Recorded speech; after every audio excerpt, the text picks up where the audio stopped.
Hello guys, അപ്പം ഞാനത് കുറച്ച് നാൾ മുന്നേ എടുത്ത് വെച്ച വീഡിയോ ഉണ്ട്. കുറച്ച് നാൾ മുന്നെന്ന് പറഞ്ഞു കഴിഞ്ഞാൽ നമ്മൾ നവരാത്രിയുടെ തുടക്കം. ഞാനും എൻ്റെ ചേച്ചിയും കൂടെ അമ്പലത്തിൽ പോകണ്ട, വേറെ അവിടെ അല്ല, നമ്മുടെ തൊട്ടടുത്തുള്ള കൊടുങ്ങല്ലൂർ അമ്പലത്തിൽ. ചേച്ചിയുടെ ചെരുപ്പ് കൊണ്ട് ഞാൻ എൻ്റെ ചെരുപ്പ് സേഫ് ആക്കി. പുതിയ ചെരുപ്പിട്ട് അമ്പലത്തിൽ പോയിരുന്ന എൻ്റെ അമ്മ എത്ര പ്രാവശ്യം പറഞ്ഞാലും ഞാനും കേൾക്കൂല, എൻ്റെ ചേച്ചിയും കേൾക്കൂല. ഇറങ്ങുമ്പോഴേ അമ്മ പറഞ്ഞിട്ടുണ്ടായിരുന്നു ഒരു നെയ്വിളക്ക് വാങ്ങണം. അതുകൊണ്ട് നെയ്വിളക്ക് വാങ്ങാൻ വേണ്ടിയിട്ട് അവളെ പറഞ്ഞു വിട്ടിട്ട് ഞാൻ ഇവിടുത്തെ വീഡിയോ ഒക്കെ എടുക്കായിരുന്നു കേട്ടോ.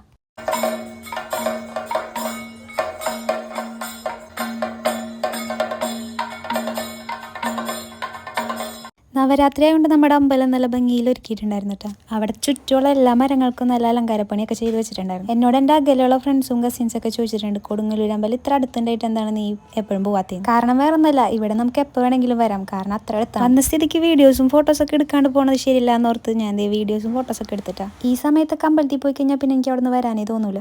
കുറച്ചു നേരം അവിടുത്തെ വിളക്കിൻ്റെ ഭംഗിയൊക്കെ ആസ്വദിച്ച് നിന്നിട്ടാ. ഇവളൊരു ഡാൻസർ ആയതുകൊണ്ട് ഇവക്ക് ഡാൻസ് കാണണമെന്നും പറഞ്ഞപ്പോൾ അങ്ങോട്ടും പോയി കുറച്ചു നേരം ഡാൻസും. അതൊക്കെ കഴിഞ്ഞ് ഞങ്ങൾ സ്ഥിരം പ്ലേസിൽ നിന്ന് ചായയും കുടിച്ചിട്ടാണ് ഞങ്ങൾ നേരെ വീട്ടിലേക്ക് പോയി. സമയം വൈകിയോണ്ട് അമ്മ കിടന്ന് വിളിയോട് വിളിയായിരുന്നു. അപ്പോൾ ഇന്നത്തേക്ക് ഇത്രയുള്ളൂ. വീഡിയോ ഇഷ്ടമെങ്കിൽ ലൈക്ക് ചെയ്യാനും ഷെയർ ചെയ്യാനും സബ്സ്ക്രൈബ് ചെയ്യാനും